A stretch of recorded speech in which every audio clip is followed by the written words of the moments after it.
തിരുവനന്തപുരം ചിറയൻകീഴിൽ 8 വയസ്സുകാരൻ പാമ്പുകടിയേറ്റ് മരിച്ച സംഭവത്തിൽ ചികിത്സാ പിഴവുമായി ബന്ധപ്പെട്ട റിപ്പോർട്ട് സൂപ്രണ്ട് ഇന്ന് DMOയ്ക്ക് കൈമാറിയേക്കും. കുട്ടിക്ക് ചിറയൻകീഴ് താലൂക്ക് ആശുപത്രിയിൽ വെച്ച് മതിയായ ചികിത്സ ലഭിച്ചില്ല എന്ന് കഴിഞ്ഞ ദിവസം കുടുംബം ആരോപിച്ചിരുന്നു. അഭിലാഷ് ചേരുന്നു വിവരങ്ങളുമായി ചിറയൻകീഴിൽ നിന്ന്. അഭിലാഷ്, കുടുംബത്തിന്റെ ആരോപണം നിലനിൽക്കുന്നുണ്ട്. അതിനിടെ സൂപ്രണ്ട് ഇന്ന് DMOയ്ക്ക് റിപ്പോർട്ട് നൽകും. ഇന്നലെ വരെയും പറഞ്ഞത് ആശുപത്രിക്ക് ഒരു വീഴ്ച സംഭവിച്ചിട്ടില്ല എന്നാണ്. എന്താണ് റിപ്പോർട്ടിന്റെ ഉള്ളടക്കമെന്ന് മനസ്സിലാക്കാൻ കഴിഞ്ഞിട്ടുണ്ടോ? അല്ലെങ്കിൽ ആശുപത്രി അധികൃതർ അതുമായി ബന്ധപ്പെട്ട എന്തെങ്കിലും വിശദീകരണം നൽകുന്നുണ്ടോ? തീർച്ചയായും ഈ പ്രതിഷേധങ്ങളുടെ സാഹചര്യത്തിൽ കഴിഞ്ഞ ദിവസം തന്നെ ഇന്നലെ രാത്രിയിൽ തന്നെ ഈ റിപ്പോർട്ട് DMOയ്ക്ക് കൈമാറുമെന്നാണ് ആദ്യഘട്ടത്തിൽ സൂപ്രണ്ട് അറിയിച്ചിരുന്നത്. എന്നാൽ ഇന്ന് റിപ്പോർട്ട് കൈമാറി എന്ന രീതിയിലുള്ള അറിയിക്കുന്നുണ്ട്. എന്നാൽ ഇതുവരെയും സൂപ്രണ്ട് ഇക്കാര്യത്തിൽ പ്രതികരിച്ചിട്ടില്ല. സൂപ്രണ്ടുമായി ബന്ധപ്പെടാൻ പോലും ഇനിയും കഴിഞ്ഞിട്ടില്ല എന്നുള്ളതാണ്.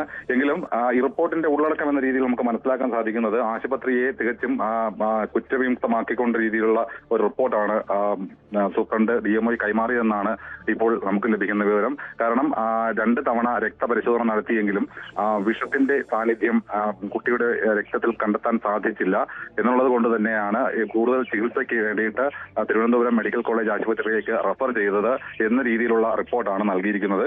എന്നാൽ ഈ ബന്ധുക്കൾ കഴിഞ്ഞ ദിവസം ആരോപിച്ചതനുസരിച്ചാണെങ്കിൽ കുട്ടി ആശുപത്രിയിൽ വെച്ച് തന്നെ കാഴ്ച മങ്ങുന്നു എന്ന് പറഞ്ഞിട്ടും അത് ഗൗരവമായി എടുത്തില്ല എന്ന് ബന്ധുക്കൾ ആരോപിക്കുന്നുണ്ട്. മാത്രമല്ല, കുട്ടിയെ ആശുപത്രിയിൽ പ്രവേശിച്ച സമയത്ത് ആദ്യഘട്ടത്തിൽ ഡോക്ടർമാരാരും തന്നെ അവിടെ ചികിത്സയ്ക്കായി എത്തിയില്ല എന്നും ഒരു നഴ്സാണ് ഈ മുറിവ് ഉൾപ്പെടെയുള്ളത് പരിശോധിച്ചതെന്നും ഈ കുടുംബം ആരോപിച്ചിരുന്നു. ഇതിന്റെ അടിസ്ഥാനത്തിലാണ് ഈ പ്രദേശത്ത് വളരെ രീതിയിലുള്ള പ്രതിഷേധം ഈ താലൂക്ക് ആശുപത്രിക്ക് നേരെ ഉണ്ടായത്. കഴിഞ്ഞ ദിവസം